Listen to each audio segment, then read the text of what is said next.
सुनसान सड़क पर खौफनाक साया, एक सच्ची घटना। यह घटना उत्तर प्रदेश के एक छोटे से गांव में रहने वाले रोहित के साथ हुई थी। यह साल 2018 की बात है, जब वह अपने दोस्त अमित के साथ रात के करीब 1:30 पर मोटरसाइकिल से घर लौट रहा था।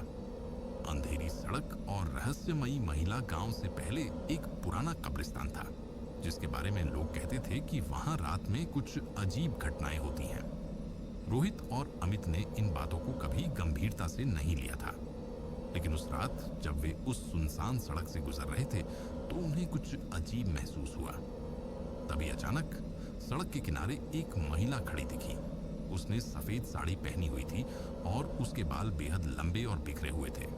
उसकी आंखें अंधेरे में अजीब तरीके से चमक रही थीं। अमित ने पीछे मुड़कर देखा। रोहित ने गाड़ी की स्पीड बढ़ा दी, लेकिन जैसे ही अमित ने पीछे मुड़कर देखा, उसकी हालत खराब हो गई। उसने कांपती आवाज में कहा, भाई, वो हमारे साथ साथ दौड़ रही है। रोहित ने हिम्मत करके शीशे में देखा और उसकी भी आंखें डर से फटी रह गईं। वह महिला हवा में तैरते हुए उनकी बाइक के बराबर आ गई थी। बाइक अचानक बंद हो गई। डर के मारे रोहित ने बाइक की स्पीड और बढ़ाने की कोशिश की, लेकिन तभी बाइक अचानक बंद हो गई। चारों ओर सिर्फ सन्नाटा था और अब वह महिला उनके ठीक सामने खड़ी थी। उसने धीरे धीरे अपना चेहरा ऊपर किया और उसकी आंखें खून जैसी लाल थीं। उसके होंठ हिल रहे थे, लेकिन कोई आवाज नहीं निकल रही थी। भागने की कोशिश, लेकिन अमित ने रोहित का हाथ पकड़ा और दोनों भागने लगे। लेकिन जैसे ही वे कुछ कदम दौड़े, एक ठंडी हवा का झोंका आया और दोनों जमीन पर गिर गए। उनकी आंखों के आगे अंधेरा छा गया।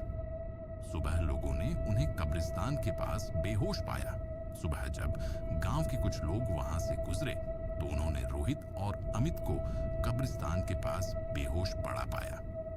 जब उन्होंने होश में आने के बाद पूरी कहानी बताई तो गांव के बुजुर्गों ने कहा, तुमने उस चुड़ैल को देख लिया जो हर अमावस्या की रात वहां भटकती है। उसके बाद से रोहित और अमित ने उस रास्ते से रात में जाना हमेशा के लिए बंद कर दिया। तो आपको ये वीडियो अच्छा लगा हो तो इस वीडियो को लाइक करो और चैनल को सब्सक्राइब करो प्लीज।